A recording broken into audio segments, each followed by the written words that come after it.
সূরা আসর, এই ছোট্ট সূরাটি সম্পর্কে আমরা মোটামুটি সবাই জানি, আমাদের সবারই ধারণা রয়েছে। সূরাটির মূল উদ্দেশ্য হচ্ছে, আমি বাংলায় যদি বলি, এই সূরার প্রথম আয়াতে বলা হয়েছে সময়ের শপথ, মানে আল্লাহ তাআলা সময়ের শপথ নিয়েছেন।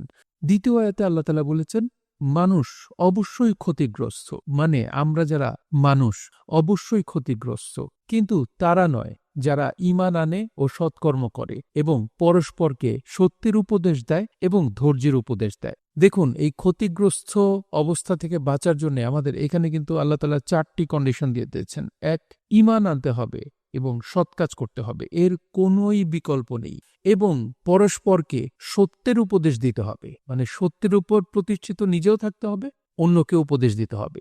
সবুর বা ধৈর্যের উপদেশ দিতে হবে। আমরা সবকিছুতেই তাড়াহুড়া করি, খেই হারিয়ে ফেলি, আমাদের ধৈর্য হারিয়ে ফেলি।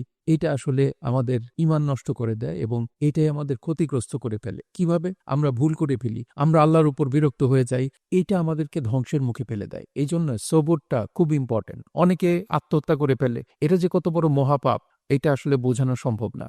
তাই আমরা যদি ক্ষতি থেকে বাঁচতে চাই, সূরা আসর অনুযায়ী আমাদেরকে চলতে হবে।